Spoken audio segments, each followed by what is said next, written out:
1, 2, check.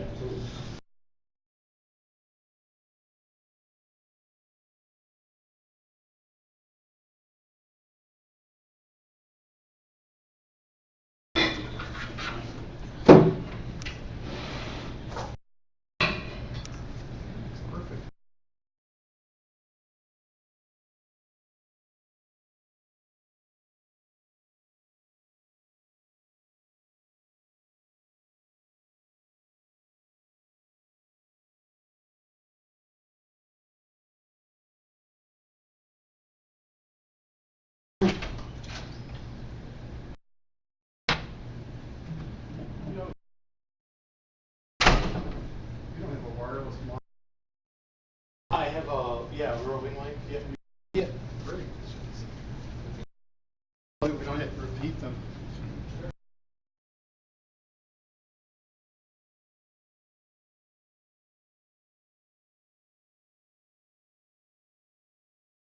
Check 1, 2, 3, 4. Okay.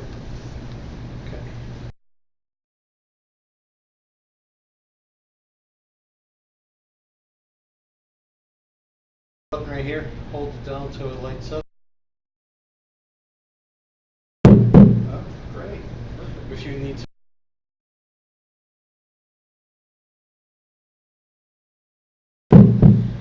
Full it, turn it off, hold it down.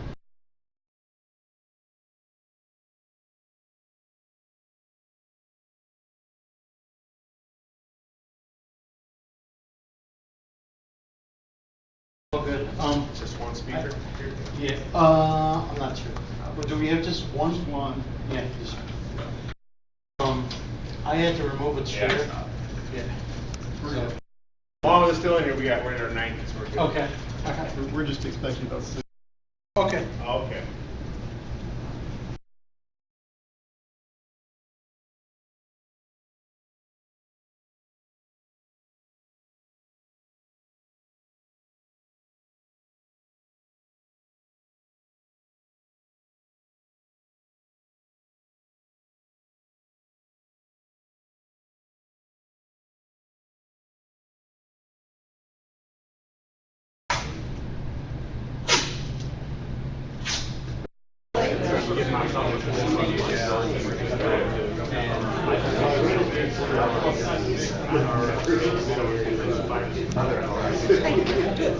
Is this a mic?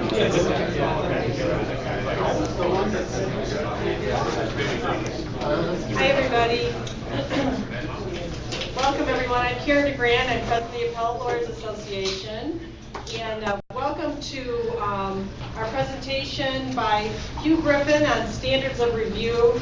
For any of you who want to fire up your iPad to get Wi-Fi, when you go into your settings, select multi-function room, and then the password is capital C and then O for the 0 and connection. So C-O, cap C, O-0, N-N-E-C-T-I-O-N. And I just connected my iPad so I know it works. So it's an honor for me to introduce Hugh Griffin of the law firm of Paul Prangle. Hugh is, I would say, the godfather of appellate practice for lawyers like me who do a lot of defense work in the professional liability area. And looking over Hugh's mind-boggling, that was Richard's word, CV, I realized that he certainly isn't limited to that area of practice. He's been in jurisdictions across the country, achieving great results for his clients in a variety of subject areas. The Appellate Lawyers Association is proud to count Hugh among ALA past presidents. In fact, I have photographic evidence. I found this picture when Hugh was the president in 1997. I guess we still took pictures of all the new members, and I was a new member that year. So you can see a ugly picture of me with bad hair and a fantastic picture of Hugh, if you like. A couple of housekeeping announcements. The sign-in sheets for CLE are at the end of every table, so please be sure you sign in. And there's also an extra handout at the end of every table, in addition to what was emailed. So grab one of those, please. In addition to, Hugh remains a very active member of the Appellate Lawyers Association in addition to today, obviously. And you would think he'd rest on his laurels a little bit, but he still participates in all of our events. For example, we were on the same moot court panel a couple years ago, and it was some crazy, difficult problem that Scott Howey and his co-chair came up with, Dave Allen, and Hugh came in. He had read all the cases, and he had post-its and highlighting over all of them, and he asked the kids these questions that were so interesting. I'm sure they thought that he was trying to trip them up or grill them, but he really just wanted to know the answer, and I don't think any of us actually figured out the answer, but that's the kind of lawyer that he is. Today's topic is standard of review, obviously the key to shaping any appeal. I know I'm probably not the only person. I had the hard copy from 2002 on my desk, and I think we're all getting rid of all the stuff on our desk because everything's on our computer now. Not this, I've kept this, so I'm thrilled to see that Hugh's given us an update, and I've got my scribbles, but his probably make a lot more sense. So I would like to thank Hugh so much for taking the time to do this update and joining with us today to share his insights. Please welcome Hugh Griffin.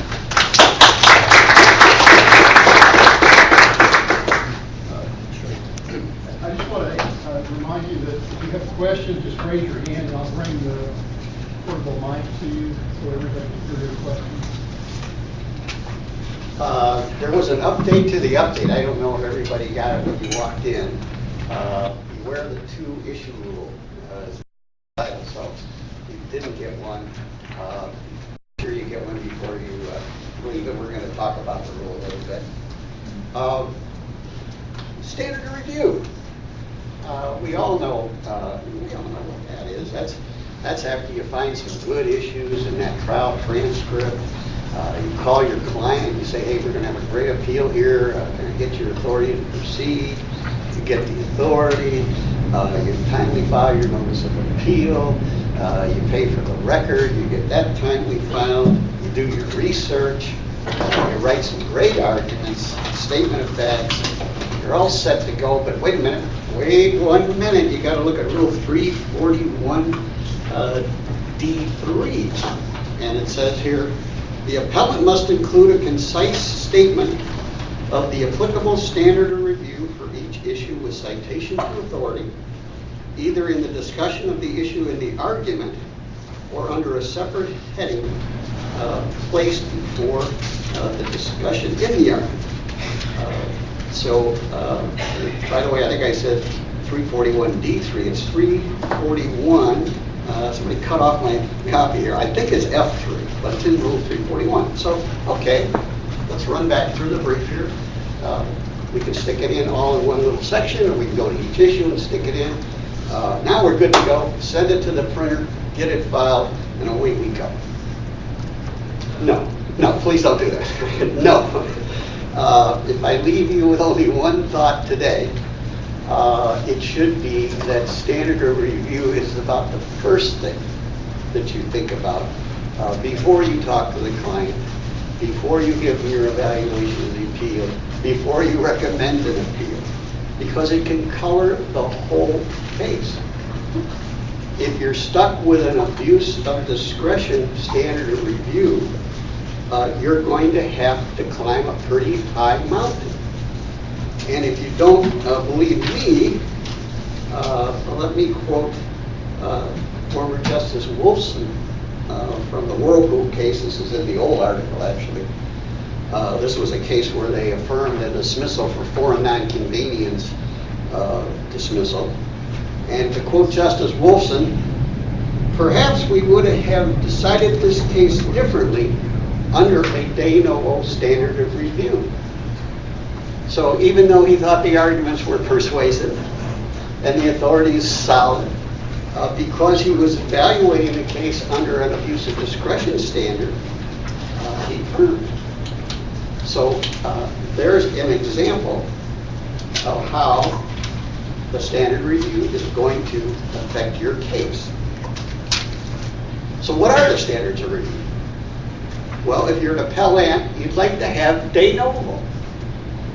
That's If it's a de novo standard of review, that means that the appellate court owes no deference to the trial judge.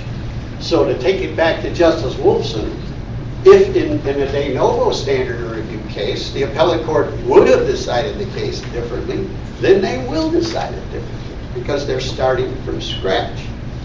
And the additional material that I sent out through the internet brings home quite a few cases, cites quite a few cases that makes the point that you, in a lot of situations where the standard of review is normally going to be abuse of discretion, you may be able to get de novo standard of review. And just, if you want, this is the insert that came out last week for the additional material.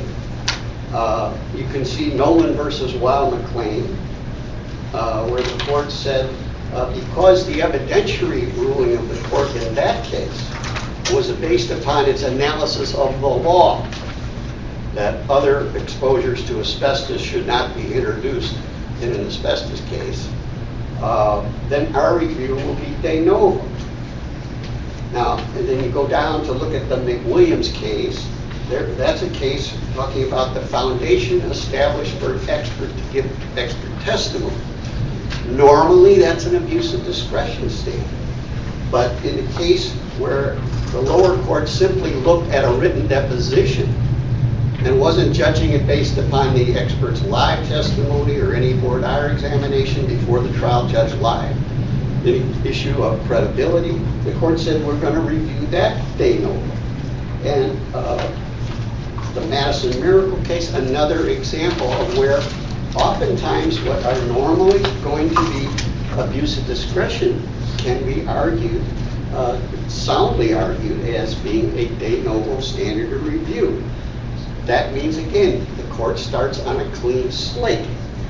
Now, it doesn't always mean that you are starting from scratch, because don't forget, a motion for judgment NOV is reviewed de novo, but the deference is still, in that situation, paid to the jury.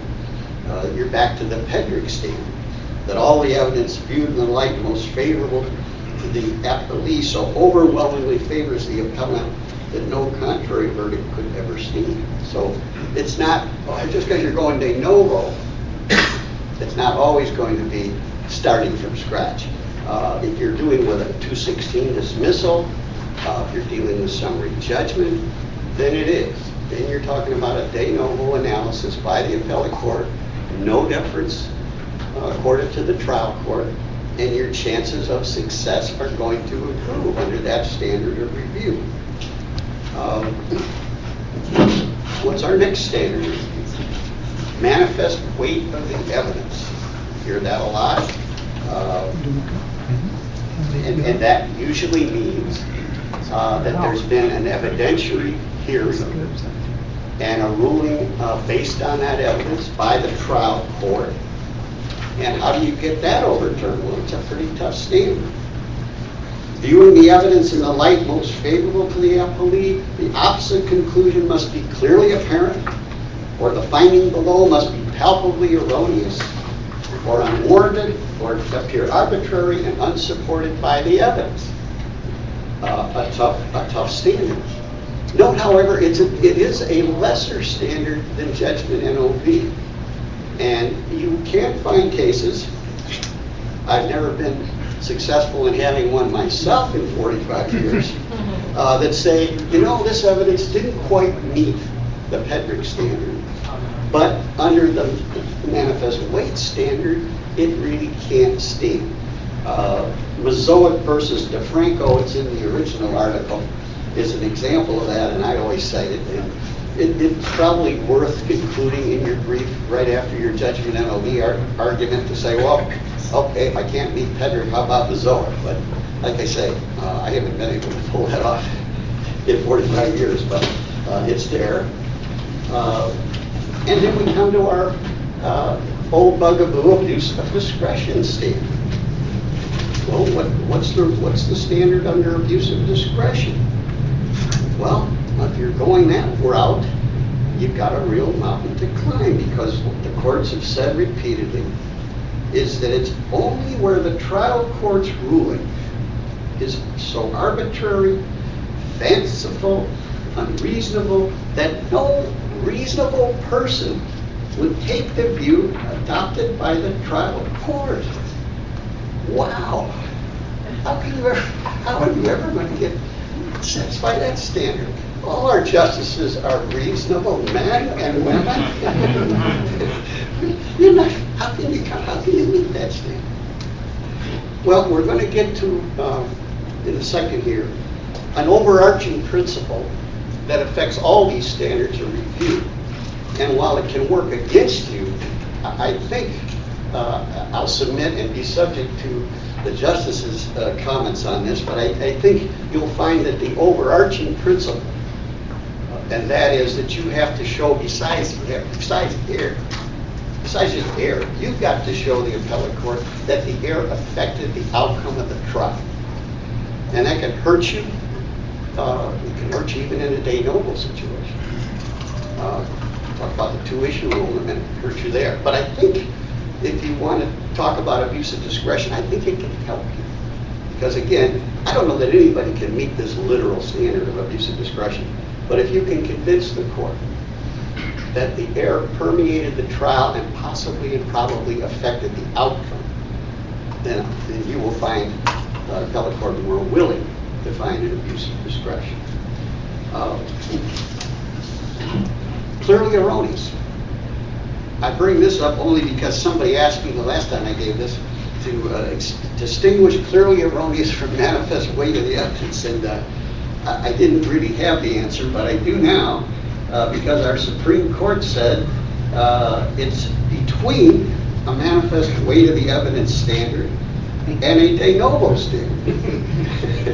So now, we all know what it means. It doesn't come up much. Where it seems to raise its head most often is on review of administrative review cases. And the court has said, well, we have that standard to provide some deference to the agency's decision, but it gets pretty metaphysical after that. It's not a standard that we see too much. So let's go back to the overarching principle. You might have a great argument. You might be looking under a de novo standard of review. You might have a great manifest weight argument. You might have a real good abuse of discretion argument. But you still aren't entitled to reversal unless whatever error you cite and whatever standard of review you think you're under, you can convince the appellate court that the error unduly affected the outcome of the trial. If it didn't, basically it's harmless error.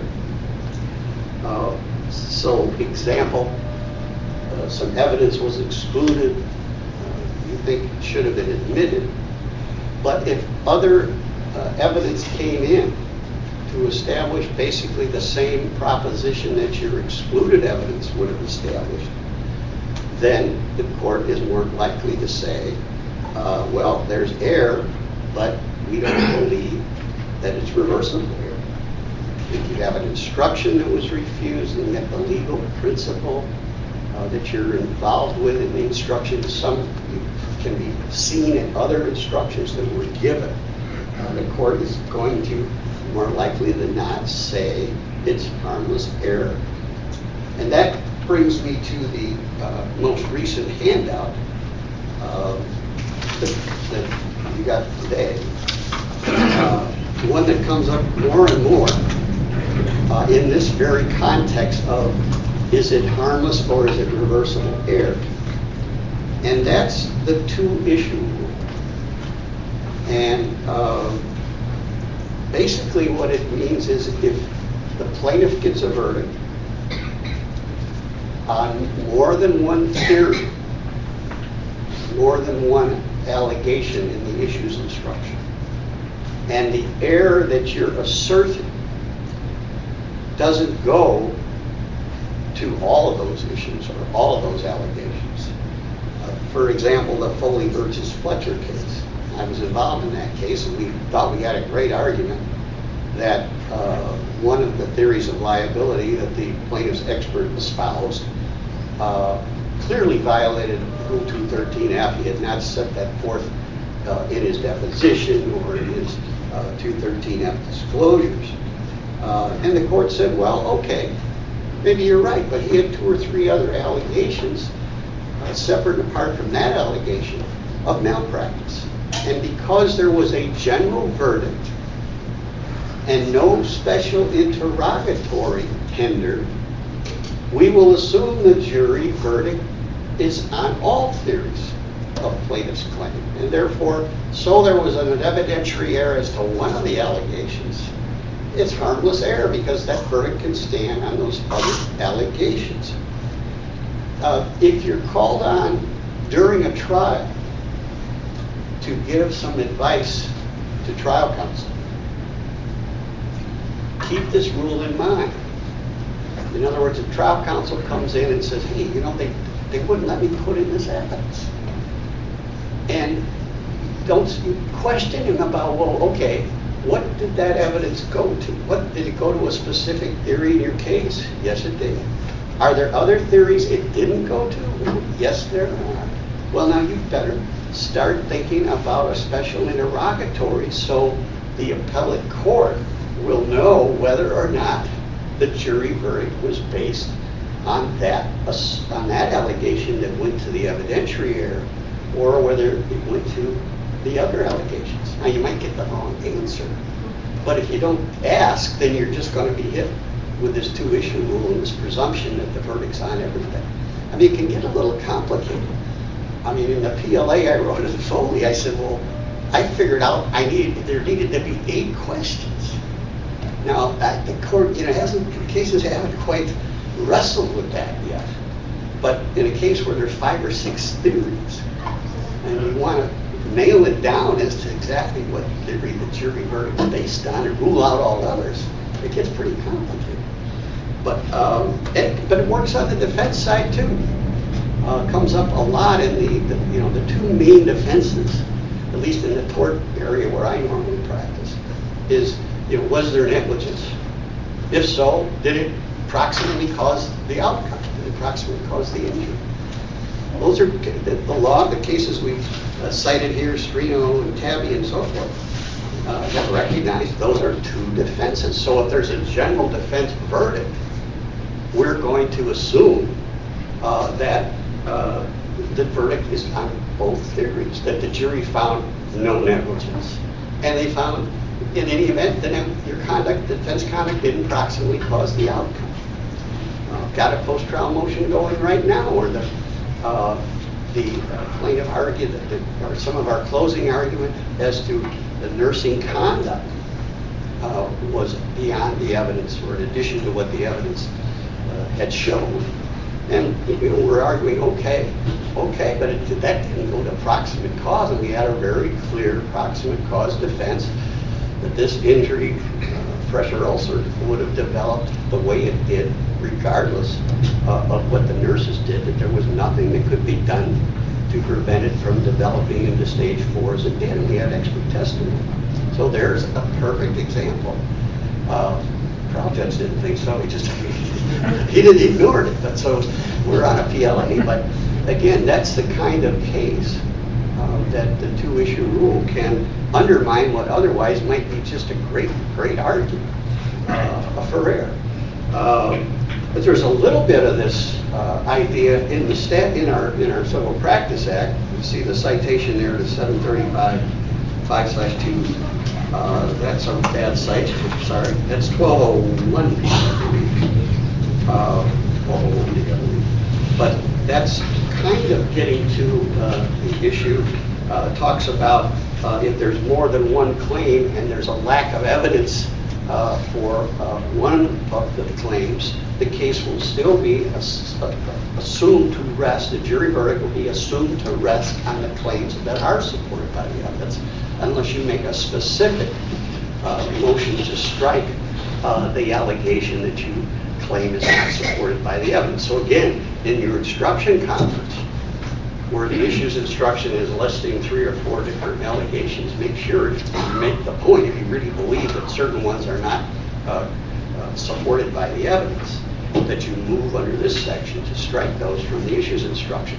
Now, there really hasn't been a case that I've seen, at least, that talks about this statute in connection with the two-issue rule, but the two kind of go hand in hand. But again, this is a rule. I see some lawyers out here aren't fond of the rule, but it seems to have really taken hold, and there's quite a line of cases. I didn't cite every case, but there's quite a few. Here's one I don't get involved with too often, but because I don't do a lot of chancery work, but it's also another pitfall if you're dealing in a bench trial situation. Pretty much the same idea, only because the judge is deciding the case. The presumption is the judge isn't going to rely on inadmissible evidence, even though he may have admitted the evidence. The presumption will be if, in fact, the court of review decides that shouldn't have been admitted, that was erroneous, they're going to presume he didn't rely on it. So you're going to have to convince the court, the appellate court, that if you look at just the remaining evidence and put aside the inadmissible evidence, there wasn't enough there to support the judge's finding. So there's a lot of pitfalls out there that can trip you up no matter how great your point of error is. I talked about use of discretion. We talked a little bit about how tough that sounds. But I think this principle of did it affect the outcome of the trial, that's where I think it comes back to save you possibly in a case where, again, if you just follow the literal wording of that standard, it's almost impossible. And this is why when you write a brief, when you present an error to the court, concentrate on showing not only that it was error, the foundation wasn't laid for the testimony, the document shouldn't have come in, the witness didn't see enough of what was there, you should have that exhibit admitted. Then what you should try to do, if you can, is show how that permeated the trial. Plaintiff's experts relied on that exhibit. The defense experts were cross-examined on that exhibit. That's what you've got to sell. Besides the fact that it was error, you've got to sell the fact that it affected the outcome of the trial. Now, do we really know? Can we see in the jury's mind? No. But can you establish to the court of review the likelihood that that exhibit permeated the deliberations and could have, and probably did, affect the outcome of the trial?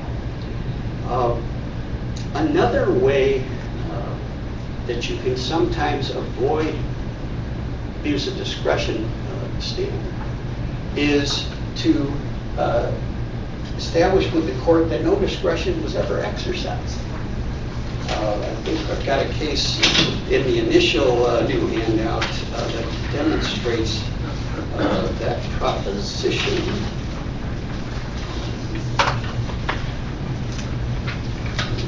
Yeah, it was the second to last attorney removal review de novo.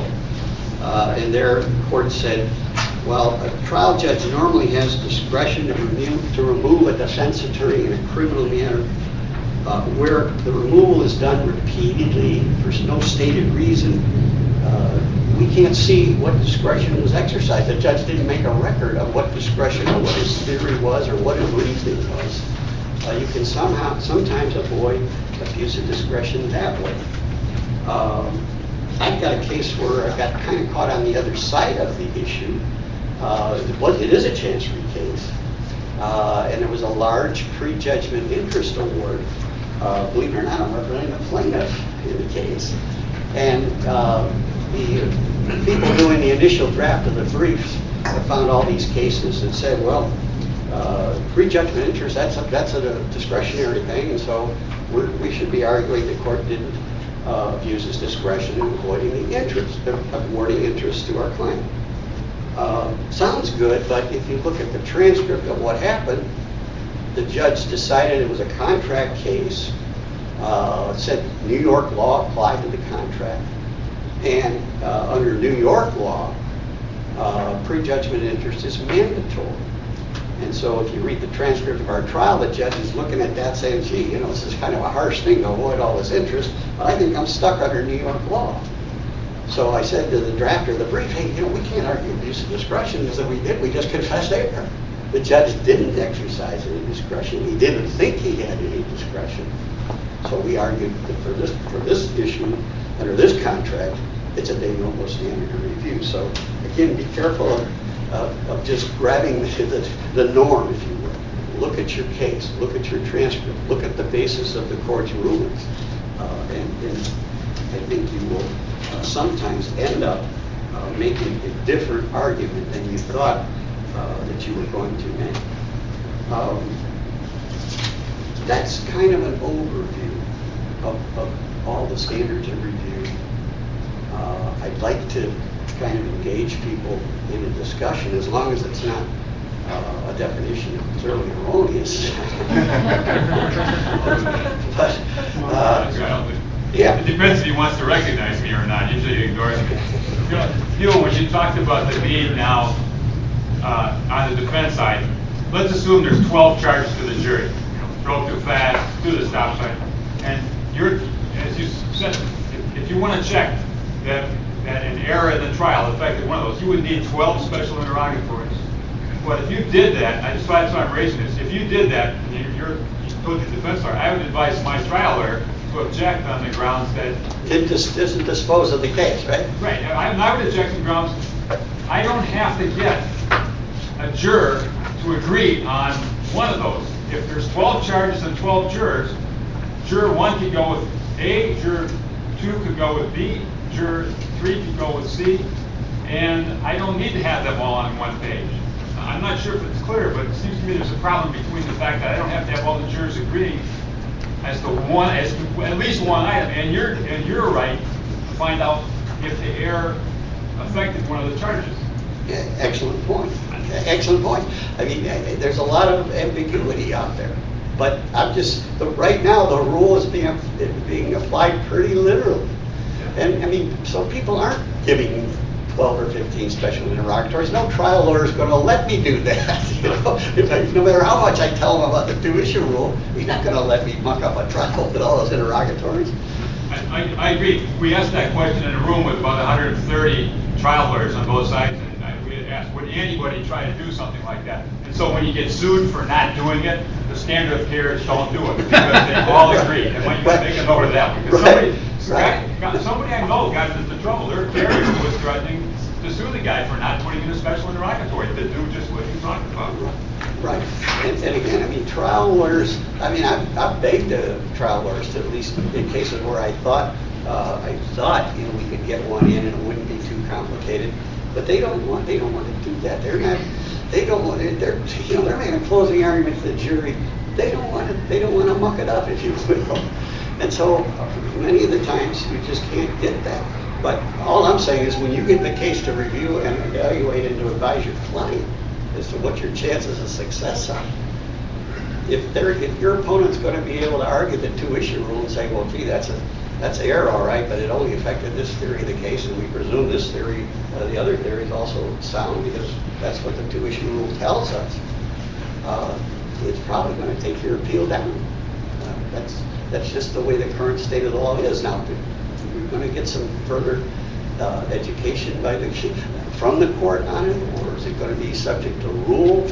But right now, it's a pretty solidly entrenched rule that can, as I say, undermine even the best argument that you may come up with. So, anybody else got something they want to throw into the pot? And this is a shy, quiet group. I'm just curious to see, because we've never talked about this between us, have you found courts more likely to find abuse of discretion where they just don't like the outcome? Right, that's I mean, that's what I'm trying to say. That's where I think the overarching principle did unfairly affect the outcome of the trial. I think it saves you, because nobody could meet that literal standard of no reasonable person would ever make that decision.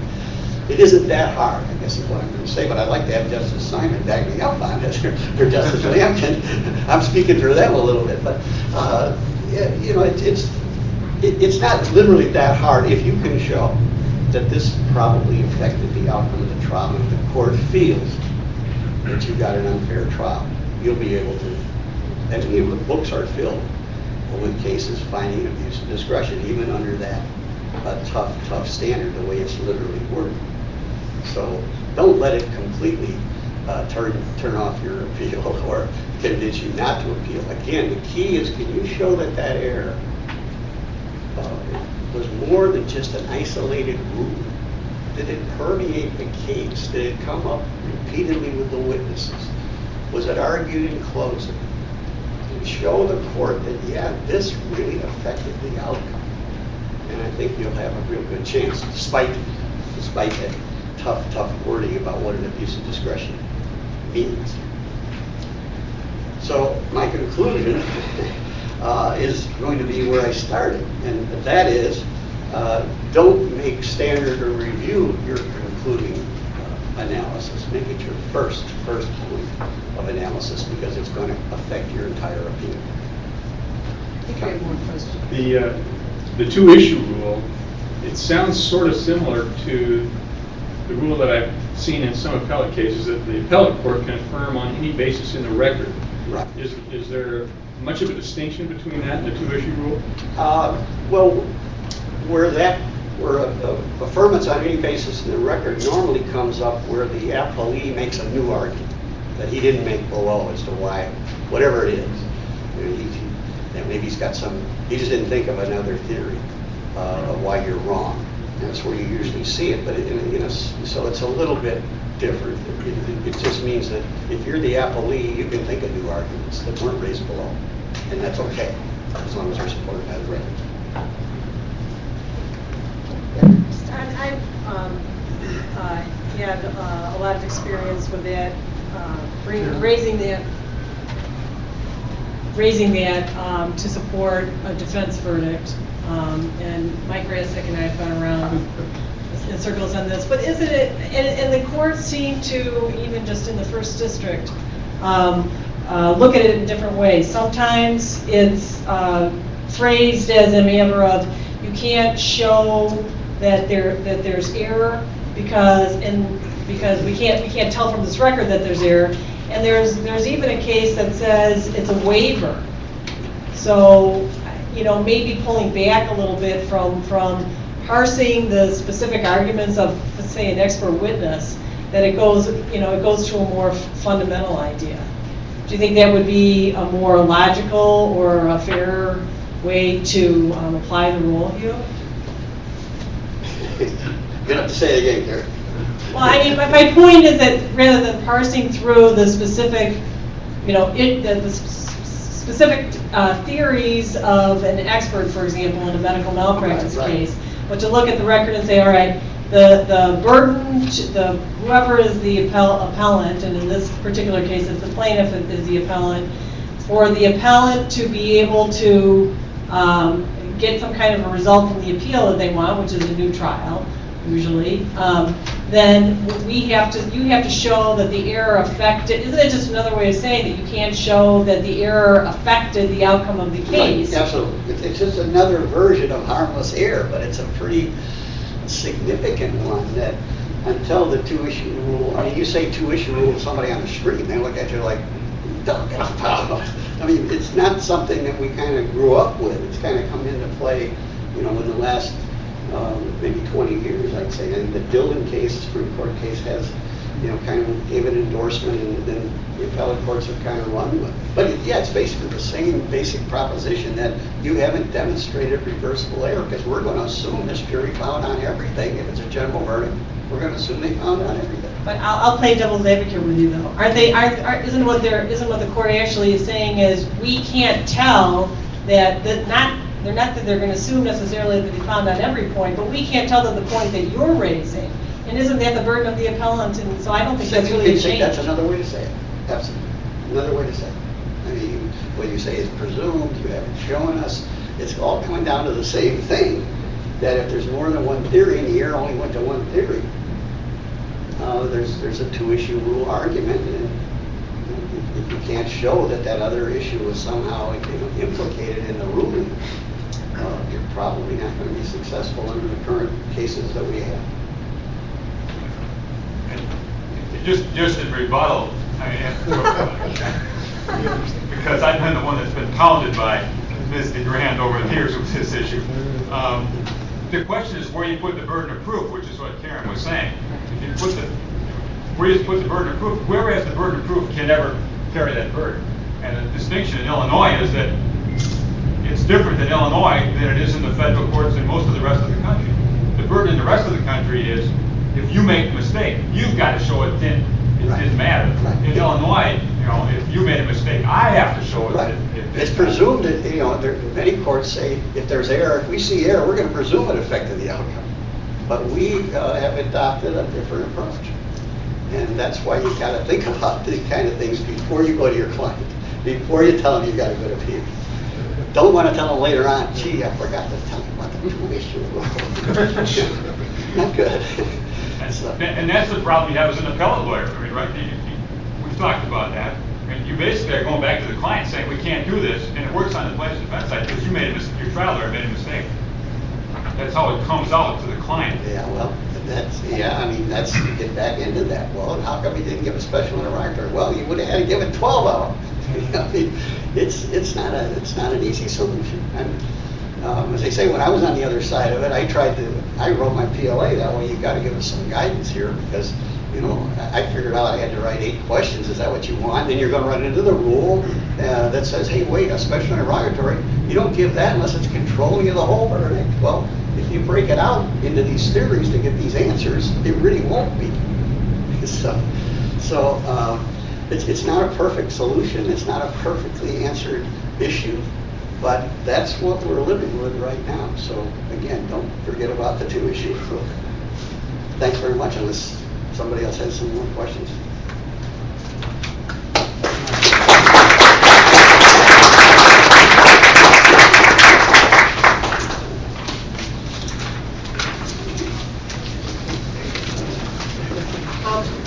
I just wanted, before everybody packs up, I want to say thanks to Tim Shelton and Hinshaw for hosting us today, and also thanks to the seminar committee co-chairs, Jonathan Lowe and Richard Chase.